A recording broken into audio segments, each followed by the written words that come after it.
Israel ने अक़वाम मुत्तहिदा की करारदाद को हवा में उड़ा दिया।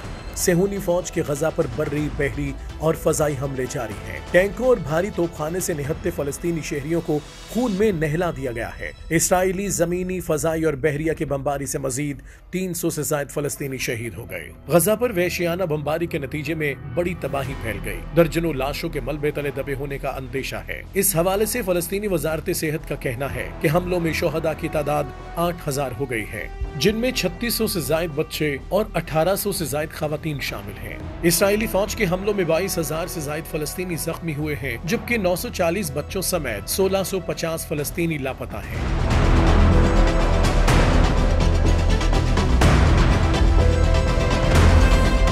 गजा पर इसराइल की हालिया शदीद तरीन बमबारी के नतीजे में इंटरनेट और मवासलाती निजाम तबाह हो गया और वहाँ फंसे हुए 23 लाख लोगों का बाकी दुनिया के साथ राब्ता बिल्कुल मुनक़ता हो गया है। मवासलाती निजाम तबाह होने से इसराइली बमबारी के नुकसानात की तफसील सामने न आ सकी। उधर अरब मीडिया के मुताबिक इसराइल के लिए इस जंग में ज़ेरे जमीन अहदाफ इंतहाई अहमियत के हामिल हैं, जिनको निशाना बनाकर वो हमास को खत्म करना चाहते हैं। अरब ममालिक ने इसराइल को गजा पट्टी में मजीद कार्रवाई से खबरदार कर दिया है और सऊदी अरब ने जमीन पर कब्जा नाइंसाफी करार दिया। अमान और कतर ने भी इसराइल की कार्रवाई को मुमकिन जंगी जराइम करार देते हुए मजम्मत की है। तुर्क सदर रजब तैयब एर्दोगान ने गजा पर इसराइल की वहशियाना बमबारी पर खामोश तमाशाई बनने वाले मगरबी ममालिक के दोहरे मयार पर सख्त तनकीद की है और कहा है कि क्या मगरिब एक बार फिर सलीब और हिलाल की जंग चाहता है। अगर मगरिब ने ऐसी कोशिश की तो जान ले कि हम अभी जिंदा हैं। तुर्क सदर ने कहा कि हम पूरी दुनिया को बताएंगे कि इसराइल जंगी मुजरिम है। इसराइली फौज के मजालिम के पीछे मरकजी मुजरिम मगरबी ताकतें हैं। आप यूक्रेन में मरने वालों के लिए आंसू बहाते हैं, लेकिन आप गजा के बच्चों के लिए आवाज क्यों नहीं उठाते। दूसरी जानिब न्यूयॉर्क, बरतानिया के दारुल हुकूमत लंदन समेत दुनिया भर में हजारों मुजाहिरीन ने गजा में जंगबंदी के हक में मुजाहिरे किए। अरब मीडिया के मुताबिक मिस्र ने गजा की पट्टी में इमदाद पहुंचाने और फलस्तीनी शहरियों की मदद करने में इसराइल की हठधर्मी को